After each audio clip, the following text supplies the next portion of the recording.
உங்க பகைவருக்கு இந்த 48 நாட்கள் இதை செய்தால் நீங்க ஆபத்து காலத்தில் கடவுள் உங்களை காப்பாற்றுவார். ஆன்மீக வாழ்க்கையில தடைப்படுறது கோபம், ரெண்டாவது காமம். இந்த ரெண்டு விஷயத்தை மட்டும் நீங்க சரி பண்ணிட்டீங்கன்னா உங்க வாழ்க்கையில இனி வசந்த காலமே. எல்லா மனுஷங்களையும் இந்த பார்வையில பாருங்க.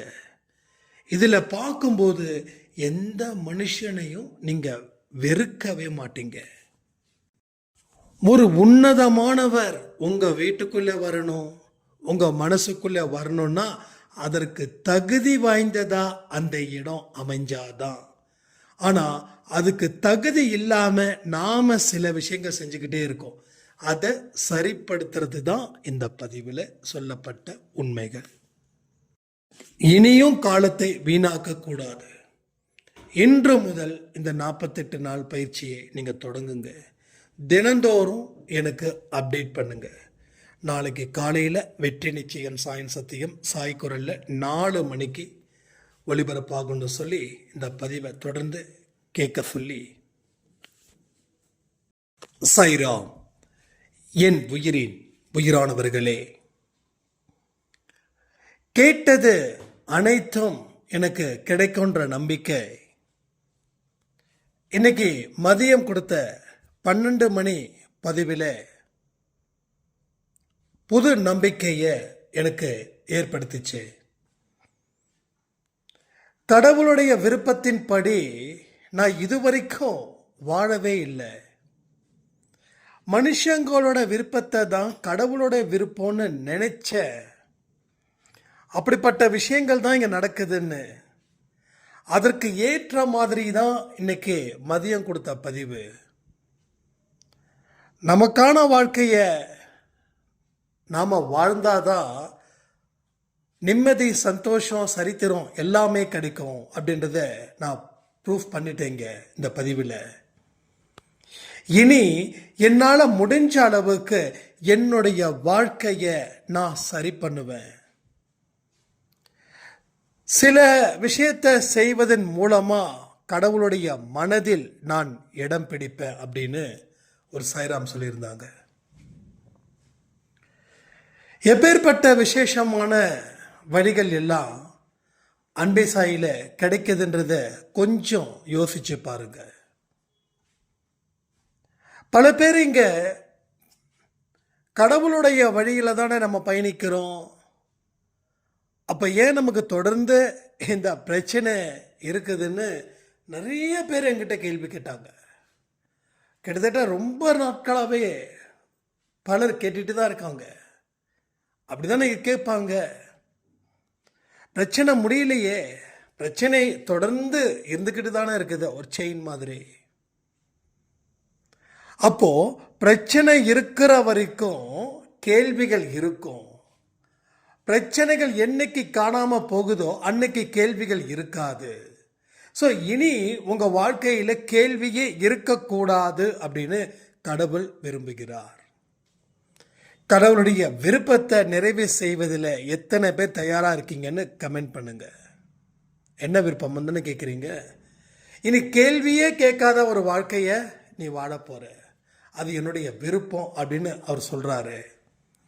அதை தான் நான் சொல்றேன். எத்தனை பேர் அவருடைய விருப்பத்தை நிறைவு செய்ய போறீங்க? முதல் ஆளா நான் கை தூக்குறேன். என் கூட சேர்ந்து எல்லாரும் கை தூக்குங்க.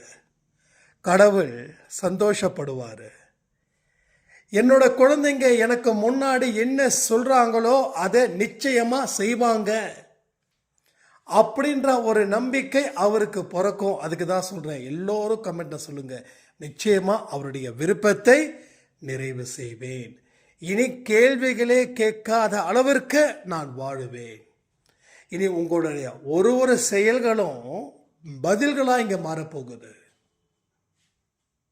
நம்ம நிறைய ஸ்டேட்டஸ் வைக்கிறோம், வழிகளை தான் ஜாஸ்தி தெரிஞ்சுக்க முடியும் அப்படின்னு. ஆனா வழி வந்தா துடிச்சு போறோம்.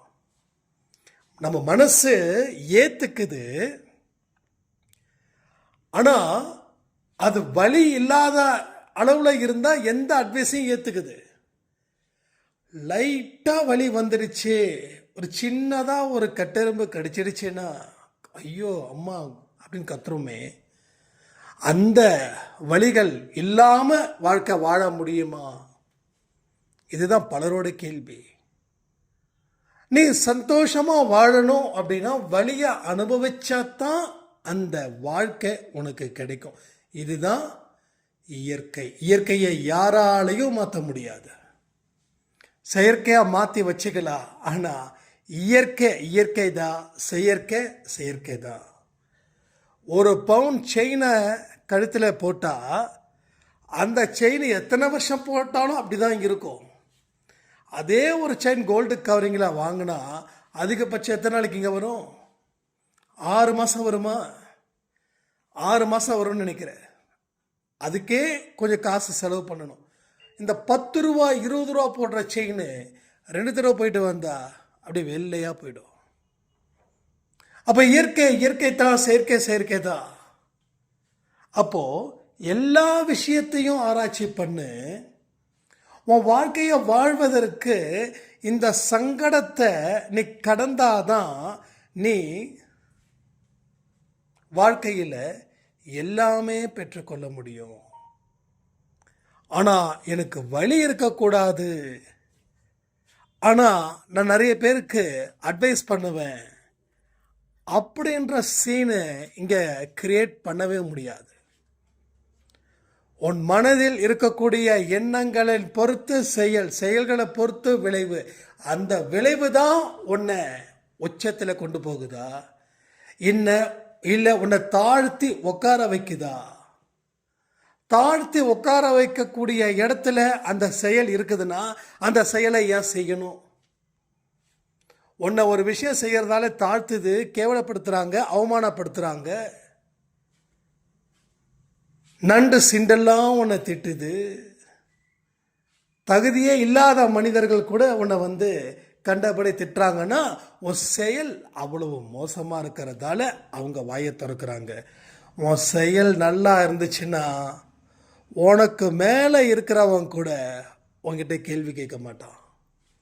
அப்போ உன்னோட செயல் சரியில்லைன்னா உனக்கு கீழே இருக்கிறவன் கூட உன்னை கேள்வி மேலே கேள்வி கேட்டு சாகடிப்பான். கரெக்டு தானே? எத்தனை பேரோட வாழ்க்கையில் நான் சொன்னது நடந்திருக்குதுன்றதை கமெண்ட் பண்ணுங்க. இப்போ நம்ம செயல்கள் நல்லா இருந்துச்சுன்னா மேலே இருக்கிறவன் சல்யூட் அடிப்பான். நம்ம செயல் சரியில்லைன்னா கீழே இருக்கிறவன் கூட நம்மளை மிதிப்பான். அப்போ அவன் மிதிக்கிற அளவுக்கு நாம் வாழ்க்கை வாழணுமா? நமக்கு என்ன தலையெழுத்து? அப்போ சொல் புத்தி நல்லா இருக்கணும், செயல் நல்லா இருக்கணும், எண்ணங்கள் தூய்மையாக இருக்கணும், வாழ்க்கையில் வாழணும். எப்படி இருக்கணும்? தன்மானத்தோடு வாழணும், மரியாதைக்குரிய வாழ்க்கையை வாழணும். அப்போ எல்லாமே நல்ல வழியில் தான் போகுது. ஆனாலும் அவமானப்படுறீங்கன்னா அதை பற்றி கவலைப்பட வேண்டாம். அது கடவுள் கொடுத்த ஒரு டெஸ்ட்டுன்னு வச்சுக்கோங்க. டெஸ்ட்டு, அவ்வளோதான். அதை படிச்சிட்டா, அதை நல்லா எழுதிட்டா பாஸ் பண்ணிடலாம். அப்போ அவமானத்தை ஒரே ஜம்ப்பு தாண்டிட்டா வெகுமானம் நமக்கு கிடைக்கும். ஆனால் நம்ம செயல்கள் கேவலமாக இருந்து அவமானம் அடைஞ்சா வெகுமானம் கிடைக்காது, அவமானம் 10 மடங்கு ஜாஸ்தியாக கிடைக்கும். இங்கே நிறைய பேருக்கு அவமானப்பட்டால் தாங்க வாழ்க்கையில் வாழ முடியும், அதனால தாங்க அவமானப்பட்டுட்டு இருக்கிறேன்னு சொல்கிறவங்களுடைய விஷயத்தை எண்ணி பார்க்கும்போது அவங்க செயல்கள் கீழ்த்தரமாகவே இருக்கும். அப்போ அந்த செயல்கள் கீழ்த்தரமாக இருக்கும்போது அப்புறம் எப்படியும் உங்களுக்கு வெகுமானம் கிடைக்கும்? இன்னமும் அவமானம், துக்கம், துன்பம் தொடர்ந்து இருந்துக்கிட்டே தான் இருக்கும். நீ ஒரு விஷயத்தை தப்பு செய்கிறேன்னு உனக்கு கடவுள் உணர்த்துறாரு, ஆனால் உணர்த்தியும் நீ தொடர்ந்து செஞ்சுக்கிட்டே இருக்கனா இப்போ கடவுள் உன்னை லிஃப்ட் கொடுப்பாரா? போட்டு அழிச்சிடுவார். அப்போ தான் கீழே இருக்கிற நண்டு சிண்டுன்னு சொல்கிறோமே, நமக்கு கீழே தகுதி இல்லாதவர்கள் கூட நம்மளை காலால் மிதிப்பார்கள். கையாலலாம் திட்டமாட்டாங்க, காலால் மிதிப்பாங்க, பட்டு நசுக்கிடுவாங்க. உடம்பை நசுக்கினா பரவாயில்ல, மனசை நசுக்கிட்டா, உடம்புல வலி கொடுத்தா பரவாயில்ல, ஏதோ மருந்தை போட்டு கொஞ்சம் ரெஸ்ட் எடுத்து சரியாக போயிடும். ஆனால் மனசில் விழுந்த அடி யாருக்காவது தீரும்? எத்தனை பேருக்கு அது மாதிரி அடி விழுந்திருக்கு. அந்த அடியில் இருந்து நம்மளை காப்பாற்றிக்க முடியுதா? முடியாது. மனதில் பட்ட அடி தான் மரண அடி. மரணம் ஒரு மனுஷனுக்கு வந்துடுச்சுன்னா பிரச்சனை இல்லை. ஆனால் அடியும் இருக்குது, மரணமும் இல்லைன்னா அவன் மரணத்துக்காக ஏங்குவான். இந்த வழியை தாங்க முடியல கடவுளே, எனக்கு மரணத்தையாவது கொடு சொல்லி மரணத்துக்காக அவன் போராடுவான். நிறைய நம்ம கேள்விப்பட்டிருக்கோம்ல. எத்தனையோ பேர் மரண போராட்டம் நடத்திட்டு இருக்காங்க. எத்தனையோ பேர். அந்த நிலைமை யாருக்கும் இங்கே வந்துடக்கூடாதுன்றது தான் கடவுளுடைய விருப்பம். அந்த விருப்பத்தை நிறைவு செய்கிறதுல நீங்களும் ஒருத்தவராக இருக்கணும். அப்போ வாழும்போது நிம்மதியோடு இருக்கணும். உங்கள் மூச்சு காற்று கூட சீராக இருக்கணும். மூச்சு காற்று சீராக வச்சுக்க முயற்சி பண்ணாதான் அங்கே நடக்கும். திடீர்னு ஒரு டென்ஷன் ஆகுதுன்னா ஒரு 10 நிமிஷம் மூச்சை கவனிங்களே. நல்லா நிமிர்ந்து உட்காருங்க. உடம்புல இருக்கிற சக்கராசு எல்லாமே ஆக்டிவேட் ஆகணும். சும்மா சாஞ்சிக்கிட்டு சோஃபாவில் உட்காந்துக்கிட்டு மெடிடேட் பண்ணக்கூடாது. முதுகை எப்படி இருக்கணும்? எங்கேயும் சாயாமல் கரெக்டாக இருக்கும்போது சக்கராஸ் எல்லாமே 7 சக்கராஸ் எல்லாமே வேலை செய்யும். இப்போ மூச்சை உள்ளே இழுக்கும் போதும் வெளிவிடும் போதும் இருந்துச்சுன்னா பதட்டங்கள் பயங்கள் அத்தனையும் குறையும். அதுக்கு தான் நம்ம மூச்சை பயிற்சி செய்ய சொல்லுறோம். ஆனால் இங்கே ஆரத்தை எடுக்கிறதுக்கே முடியல. அப்போ மூச்சு பயிற்சியை எப்படி உங்களால் செய்ய முடியும்? ஸோ நல்ல ரிசல்ட்டு டெஃபினட்டாக கிடைக்குங்க. எந்த ஒரு விஷயத்த ரெகுலராக 48 டேஸ் பண்ணுறீங்களோ, 2 நாள் பண்ணிவிட்டு 3ஆவது நாள் எனக்கு ரிசல்ட்டு வரலை, அதனால் நான் எதுவுமே செய்யலைன்னு சொல்லி வாழ்க்கையில் இருக்கக்கூடிய 365 நாட்கள், அதாவது ஒரு வருஷத்தையும் வீணாக்கி இன்னைக்கு 30-40 வயசாக கடந்துட்டோம். திரும்பவும் இன்னும் அடுத்த 40 வருஷத்தை கடந்துடலாம்னு நினைக்கிறீங்களா? வேண்டாமே. அப்போ இப்போ 40 கூட இருக்கட்டும், இல்லை 30 கூட இருக்கட்டும், இல்லை 35 கூட இருக்கட்டும். இத்தனை நாள் ஏகப்பட்டதை விட்டுட்டோமே, இனி விடக்கூடாதுன்னு சொல்லி முடிவு பண்ணி காரியத்தில் இறங்குங்க. எல்லா கச்சிதமாக எல்லா வேலைகளும் இங்கே சிறப்பாகவே நடக்கும். அதில் எந்த சந்தேகமும் பட வேண்டாம். ஏன்னா நம்பினோரே சாயப்பா எந்த காரணத்தை கொண்டும் கைவிட மாட்டார். ஆனால் செயல் புரியாமல் இருந்தால் முதல் ஆளாக அவர் தான் உங்களை கைவிடுவார். ஏன்னா நிறைய விஷயங்களை அவர் சொல்லி கொடுத்துக்கிட்டே இருக்கார். அன்பே சாய் மூலமாகவோ இல்லை இன்னும் எத்தனையோ பேர் சேனல்ஸ் வச்சுருக்காங்க. யாராவது ஒரு மனுஷன் மூலமாக சந்தோஷ் மூலமாக தான் சொல்லணும் அப்படின்னா எந்த நிர்பந்தமும் இல்லை கடவுளுக்கு. ஏன்னா கடவுள் அத்தனை மனுஷங்களை அவர் தான் படைத்தார். உயர்ந்தவன் தாழ்ந்தவன், படித்தவன் படிக்காதவன், வசதி இருக்கிறவன் வசதி இல்லாதவன் அப்படிலாம் இல்லை. ஏதாவது ஒரு மனுஷன் ஒரு படிப்பை சொல்லி கொடுத்துட்டு போயிட்டே இருப்பான். ஒவ்வொரு மனுஷனையும் டீப்பாக படிக்க ஆரம்பித்தாதான் ஒரு மனுஷனுடைய ப்ரெசன்டேஷன் என்ன அப்படின்னு நமக்கு தோணும். இல்லை இவன் படிக்காதவன், இவங்கிட்ட என்ன இது இருக்குதுன்னு சொன்னீங்கன்னா அவனுடைய மெசேஜஸ் உங்களுக்கு கிடைக்காம போயிடுச்சுன்னா அது கூட உங்களுக்கு வீழ்ச்சியை கொடுக்கும். என்னோட அண்ணா சொன்னது தான் ஞாபகத்துக்கு வருது. நீ உன்னோட மைண்டை கிரிமினல் தனத்துக்கு கொண்டு போகாத. உனக்கு நல்ல மூளை வேலை செய்யுது, உன் மனசும் அதுக்கு ஏற்ற மாதிரி ஒத்துழைக்குது, நல்ல விஷயத்த செய்யடா அப்படின்னாரு. அப்போ தான் யோசித்தேன், ஆமாம் நம்ம மூளை கிரிமினல் தனத்துக்கு யூஸ் பண்ணுறதை விட்டுட்டு நல்ல விஷயத்துக்கு யூஸ் பண்ணால் அது நமக்கும் சந்தோஷம், மற்றவங்களுக்கும் சந்தோஷம். மற்றவங்க நம்மளை வாழ்த்தணுங்க. சார் சந்தோஷா நல்ல பையன்ப்பா, நல்லவர்ப்பா, சூப்பர்ப்பா, நல்லா இருக்கட்டும்பா அப்படி வாழ்த்தணும். அந்த வாழ்த்து கிடைக்க தாங்க வாழ்க்கையில் முன்னேற முடியும். ஐயோ அவனா மோசமானவன்ப்பா அப்படின்னு ஊரே சொல்லிச்சுன்னு வச்சுக்கோங்க, அந்த வைப்ரேஷன் நம்மளை போட்டு தாக்கிடும்.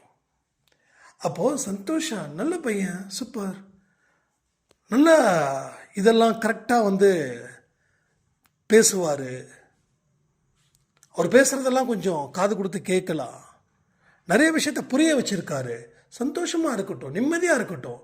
நேற்று கூட ஒரு சாய்ராம் வந்து கமெண்ட் பண்ணாங்க, அண்ணா நீங்கள் எப்பயுமே சந்தோஷமாக ஹாப்பியாக இருக்கணும். அந்த அவங்க சொன்னது ஒரு வார்த்தை அப்படின்னு நான் எடுத்துக்கல, அவங்க ஆழ் மனசில் இருந்து அந்த வார்த்தைகளை சொல்கிறாங்க. நிறைய பேர், ஒன்று ரெண்டு பேர் இல்லை, நிறைய பேர் ஆழ் மனதில் இருந்து அந்த வார்த்தைகள் வருது.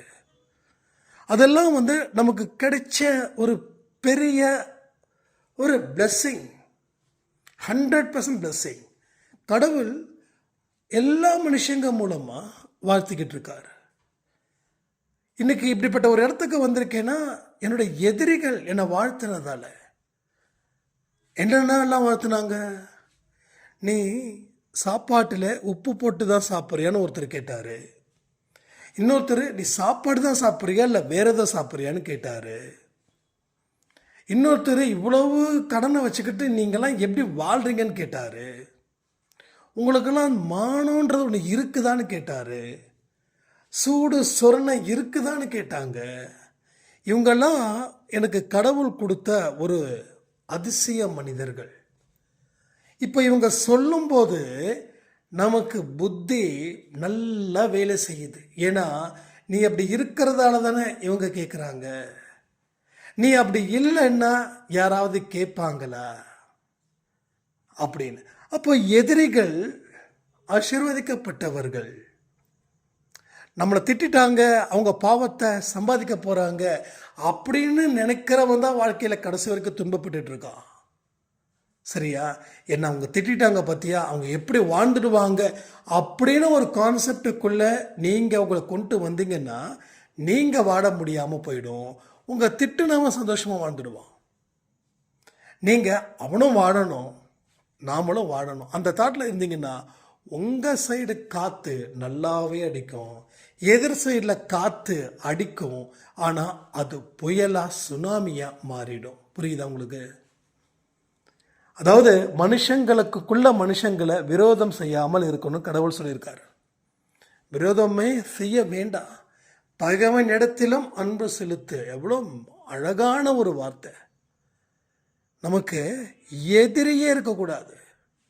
இப்போ உங்களுக்கு ஒரு பகைவன் ஒருத்தன் இருக்கிறான், அவனை பார்த்தாவே உங்களுக்கு அவனை அடிக்கணும் போல இருக்குது, அவனை சாபம் கொடுக்கணும் போல இருக்குது, அவன் வாழக்கூடாது போல இருக்குது.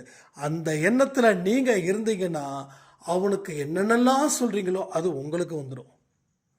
இப்போ வாழட்டும், சந்தோஷமாக இருக்கட்டும், அவனுக்குன்னு ஒரு குடும்பம் இருக்குது, அவனுக்குன்னு ஒரு குழந்தைங்க இருக்காங்க, அவன் ஹாப்பியாக இருக்கட்டும். பாவம் அந்த மாதிரி அவன் மேலே பாவம் கூட வேண்டாம். ஏன்னா நம்ம யாரையும் பாவப்படக்கூடாதுன்னு சொல்லியிருக்கோம். யாருமோ பாவமோ பரிதாபமோ படக்கூடிய ஆட்கள் இல்லை. ஒரு பேச்சு வாக்கில் சொல்லிட்டேன், அதனால் மன்னிச்சிருங்க. அதனால் அவங்க நல்லா இருக்கட்டும், சந்தோஷமாக இருக்கட்டும் அப்படின்னு சொல்லி பாருங்களேன். நீங்கள் எவ்வளவுக்கு எவ்வளோ வாழ்த்துறீங்களோ நீங்கள் நல்லா இருப்பீங்க. உங்கள் சைடு எடுக்க வேண்டிய ஒரு முயற்சியும் எல்லாமே 100% சக்ஸஸ்ஃபுல்லாக போகும். அப்போது நீங்கள் ஒரு தலை சிறந்த வெற்றியாளர்களாக, சாதிப்பவர்களாக, வேதனையை கொடுக்காதவர்களாக நீங்கள் மாறுவீங்க. ஏன்னா உங்கள் பகைவரிடத்திலும் நீங்கள் அன்பு செலுத்தினதால. அப்போ பகைவரிடத்தில் எப்படிங்க அன்பு செலுத்துறது? ஃபோன் பண்ணி நான் உங்களை மன்னிச்சிட்டேன், நீங்கள் நல்லா இருக்கணும் அப்படின்னு சொல்லி நான் வாழ்த்தணுமாங்க அப்படின்னு கேள்விகள் கேட்டால் அதுக்கு அவசியமே இல்லை. கடவுள்கிட்ட ப்ரே பண்ணும்போது யார் யாரெல்லாம் நீங்கள் வெறுத்தீங்களோ அத்தனை பேரையும் பேர் ஞாபகம் இருந்துச்சுன்னா அவங்க நல்லா இருக்கணும், அவங்க சந்தோஷமாக இருக்கணும், அவங்க நிம்மதியாக இருக்கணும், அவங்க ஆரோக்கியமாக இருக்கணும் அப்படின்னு சொல்லி 48 நாட்களும் உங்கள் பகைவர்களை நீங்கள் வாழ்த்தினீர்கள் என்றால் உங்கள் வாழ்க்கையில் தடைப்பட்ட அத்தனை நல்ல காரியங்களும் உங்களுக்கு சிறப்பாகவே நடக்கும். அத்தனை காரியங்கள் சிறப்பாக நடக்கும். 1 இல்லை 2 இல்லை, அத்தனை காரியங்கள். இது எல்லாமே எழுதி வச்சுக்கோங்க. நீங்கள் இது நடக்குதா அப்படின்றத மட்டும் நீங்கள் இன்னும் கொஞ்ச நாளில் சேஞ்ச் ஆகிடும். என்ன பண்ணணும்? பகைவர் இடத்துல அன்பை செலுத்தணும், அவங்க ஆரோக்கியமாக இருக்கணும்னு வேண்டணும், அவங்களுக்கு நல்லதே நடக்கணும்னு தொடர்ந்து 48 நாட்கள் நீங்கள் அவங்களுக்காக மனப்பூர்வமாக பிரார்த்தனை செஞ்சீங்கன்னா உங்களுடைய அத்தனை தடைகளும் விலகும். உங்கள் வாழ்க்கையில் வறுமை விலகும், ஆரோக்கியம் பெருகும், உங்களுடைய முயற்சிகள் ஒவ்வொன்றும் வெற்றி பெறும். அப்படி இல்லைன்னா என்ன கேளுங்க, நான் சொல்கிறேன். ரைட்டா? இதெல்லாம் தான் நம்ம தெரிஞ்சுக்க வேண்டிய விஷயங்கள். இதை நம்ம தெரிஞ்சுக்கிட்டா வாழ்க்கையில் செம்ம வாழ்க்கை வாழ்ந்துடலாம். ஒரு விஷயத்தை மட்டும் புரிஞ்சுக்கோங்க, நம்ம கையில் எல்லாமே இருக்கு. நம்ம கையில் எல்லாமே இருக்கு. வாழ்க்கையை வாழ்வதும் நம்ம கையில் தான், இந்த வாழ்க்கையை அழிப்பதும் நம்ம கையில் தான். அதனால தான் சொல்கிறேன், பயிற்சிகளை நல்லபடியாக எடுத்து அதை கண்ணும் கருத்துமா ஃபாலோ பண்ணிங்கன்னா உங்கள் வாழ்க்கையில் நீங்கள் நினைச்சது அத்தனையும் நடக்கும். சும்மா அந்த ஆறுதல் பேசுறது இதெல்லாம் செட் ஆகாது. ஜெயிக்கணும், ஜெயிக்கணும், திரும்பவும் சொல்கிற ஜெயிக்கணும். அதை விட்டு அது அப்படி தான் இருக்கும், அது கூடலாம் மோத முடியாது, அப்படிலாம் நினைக்கிறது இங்கே வேலையே கிடையாது. அப்போ என்ன நினைக்கணும்? பலனை எதிர்பார்க்காமல் உழைத்து கொண்டே இரு, கவனத்துடன் உழ. கடவுள் இருக்கிறான், அவன்தான் உனக்கு எஜமானன். அவன் என்ன கூலி கொடுக்குறானோ அதை சந்தோஷமாக வாழ்ந்துடு. உற்சாகத்தை மட்டும் என்னைக்குமே நீ இழக்காத. உற்சாகத்தை இழந்தா மனசுல அமைதியை இழந்துடுவேன், அமைதியை இழந்துட்டா நம்பிக்கையை இழந்துடுவேன், நம்பிக்கையை இழந்துட்டா வாழ்க்கைய நீ இழந்துடுவ. இப்பயும் சொல்ற, ஒரு அதிரடியான மாற்றத்துக்கு நாம தயாரா இருக்கணும். அதிரடியான மாற்றத்துக்கு தயாரா இருக்கணும். வழி வந்தா சந்தோஷமா அக்செப்ட் பண்ணணும், சோகமா அக்செப்ட் பண்ணக்கூடாது. என்னப்பா எனக்கு இதானப்பா கொடுத்து வச்சிருக்குது, நான் என்னப்பா செய்ய முடியும், வேற என்னப்பா செய்ய முடியும், வேற ஏதாவது என்னால் மாற்ற முடியுமாப்பா? இப்படிலாம் நம்ம ஸ்டேட்டஸ் வச்சு நம்மளையும் ஏமாத்திக்கிறோம், அடுத்தவங்களையும் ஏமாத்திட்டு இருக்கோம். உன்னால எல்லாமே முடியும். இந்த தலையெழுத்து, தலைவீதி, அது இது நம்ம நிறைய சொல்லிட்டோம். மறுபடியும் ரிப்பீட் பண்ண வேண்டிய அவசியமே இல்லை. எவ்வளோதான் பேசுறது, எனக்கே போர் அடிக்குது, எனக்கே போர் அடிக்குது. நான் கேட்குற உங்களுக்கு எவ்வளோ போரிங்காக இருக்கும். ஆனால் தான் புது புது விஷயத்தை நம்ம பேசுகிறோம், பல முயற்சிகளை போடுறோம். ஆனால் வெற்றி ஏன் பெற முடியலன்றதுக்கு தான் இத்தனை பதிவுகள். நான் உங்களோட தோல்வியை அக்செப்ட் பண்ணிக்கோங்க அப்படின்னு சொல்லலை. ஏன் இந்த தோல்வியை அக்செப்ட் பண்ணிக்க சொல்கிறேன் அப்படின்னா, அப்போ தான் ஒரு பெரிய வெற்றியை நீங்கள் பெற முடியும்னு சொல்கிறேன். ஏன் பகைவரிடத்தில் அன்பு செலுத்துங்கன்னு சொன்னால், அப்போ தான் இந்த உலகத்தை உங்களால் வெற்றி கொள்ள முடியும்னு சொல்கிறேன். ஏன் ஜீசஸ் ஒரு கணத்தில் அரைஞ்சா இன்னொரு கணத்தை திருப்பி காட்டுன்னு சொல்கிறாருன்னா, உனக்கு எந்த அளவுக்கு பொறுமையாக இருக்கிறியோ அந்த அளவுக்கு காரியத்தில் நீ கவனத்தோடு இருப்பேன்னு அர்த்தம். அவர் சொல்லக்கூடிய ஒரு வார்த்தைக்கு 1000 அர்த்தங்கள் இருக்கும். நாம் எப்படி எடுத்துக்கிறோம்? அப்போ ஒரு கண்ணத்தை காட்டு அடித்தானா, ஒரு கண்ணத்தை அடிக்கிறான்னா, இன்னொருத்த கண்ணத்தை காட்டுனா, கோழையாக இருக்கிறவனும் அதை செய்கிறான், வீரனும் செய்கிறான். ஆனால் கோழையோட நோக்கம் என்ன? திருப்பி அடிக்க முடியாது. வீரனுடைய நோக்கம் என்ன? இந்த அடி வாங்கிறதால அடுத்த ஒரு விஷயம் நம்ம ஜெயிக்க போகிறோன்னு அர்த்தம். இங்கே நிறைய பேர் கோவப்படுறது பெருமையாக நினைக்கிறாங்க, அதுதான் ஒரு அதிகாரத்துக்கு சொந்தம்னு நினைக்கிறாங்க. இயலாமை, அவன்தான் கோபப்படுவான். கோவப்படுறவன் பார்த்தீங்கன்னா தைரியம் இல்லாத மனிதனாக இருப்பான். அதை நான் என்னுடைய வாழ்க்கையில் வச்சு தான் நான் கண்டுபிடிச்சிட்டேன். சும்மா கோவப்பட்டுக்கிட்டே இருந்தால் அவனால் எதுவுமே பண்ண முடியல. ஒரு ஸ்டேஜுக்கு மேலே அவன் சைக்கோவை மாறிடுவான். நல்லா பாருங்களேன், கோவப்பட்டவன் என்னைக்காவது நல்ல வாழ்க்கையை வாழ்வான்? அவனும் வாழ மாட்டான், அவன் சுற்றி இருக்கிறவனும் வாழ விட மாட்டான். அந்த மாதிரி இவன் படு குழப்பத்தை ஏற்படுத்தி எல்லாத்தையும் நாஸ்தி பண்ணிடுவான். நம்ம அப்படிப்பட்ட மனுஷங்க கூட தான் இருக்கிறோம். இன்னைக்கு உங்களுக்கு இருக்கக்கூடிய அமைதி, உங்களுக்கு இருக்கக்கூடிய நம்பிக்கை, உங்களை தாண்டி உங்கள் குடும்பத்தில் ஒருத்தவங்களுக்கு இருக்குதா அப்படின்னு கொஞ்சம் யோசித்து பாருங்க. இல்லை 10% மக்கள் தான் பிளஸ்டு, மீதி 90% மக்கள் அப்படி இல்லை. ஐயோ நீங்கள் வேற எப்படி சொல்கிறீங்க, நீங்கள் எப்படி கரெக்டாக சொல்கிறீங்க, எங்கள் வீட்டில் நடக்கிறதெல்லாம் என் கணவர் அப்படி தான் இருப்பார்.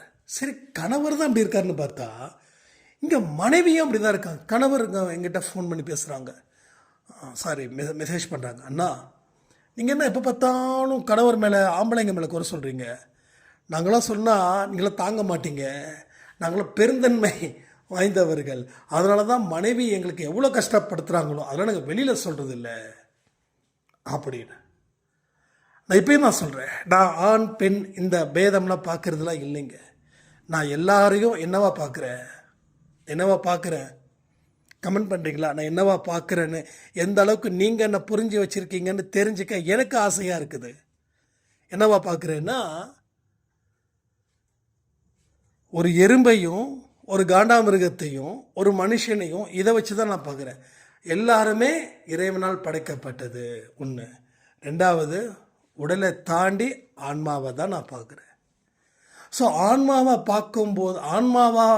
பார்க்கும்போது தான் இவன் இப்படி இருக்கான், அவன் அப்படி இருக்கான், அந்த மாதிரி வேறுபடுத்தி பார்க்கல.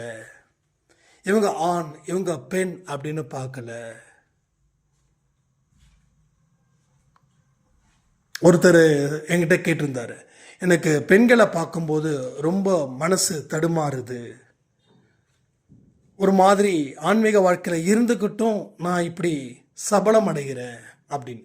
நான் ஒன்றே ஒன்று தான் சொன்னேன், எந்த பெண்ணை பார்த்தாலும் அந்த பெண்ணுடைய உண்மையான அந்த உருவம், அந்த எலும்பை வச்சு பாருங்க, அதுக்கப்புறமும் அப்படி வருதான்னு சொல்லுங்க. அவர் மறுபடியும் சொன்னார், இப்போல்லாம் அந்த சபல புத்திலாம் இல்லைங்க. நல்ல சூப்பரான ஒரு பாயிண்ட்டை சொன்னீங்க. யாராவது அப்படிப்பட்ட பார்வையில் பார்க்கணும் அப்படின்னு நினைக்கும் போது எனக்கு டக்குன்னு நீங்கள் எனக்கு அட்வைஸ் பண்ணது ஞாபகத்துக்கு வருது. இப்போ என் மனசு சுத்தமாக இருக்குது அப்படின்னு. உண்மை இதுதான். மேலே இருக்கக்கூடிய சதை தான், ஆனால் உள்ளுக்குள்ளே இருக்கிறது தான் எலும்பு. அந்த எலும்பை பார்க்கும்போது இந்த மாதிரியான பிரச்சனைகள் வராது. ஏன் சொல்கிறேன்னா, நம்ம ஆன்மீக வாழ்க்கையில் சில விஷயங்கள் நமக்கு பெரிய தடையை ஏற்படுத்துங்க.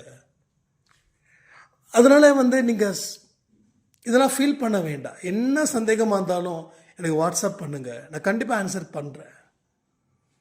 நான் இப்போயும் சொல்கிறேன், ஆண் தனி பெண் தனிலாம் பார்க்கல, எல்லாமே கடவுளால் படைக்கப்பட்டவர்கள் ஒன்று. ரெண்டாவது, ஆன்மா மட்டும்தான் என் கண்ணுக்கு தெரியுது, வேறு எதுவும் என் கண்ணுக்கு தெரியல.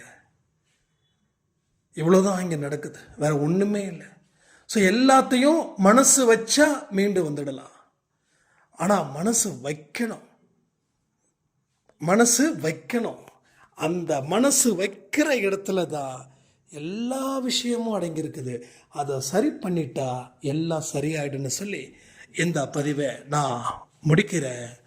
ஜெய் சாய்ராம்.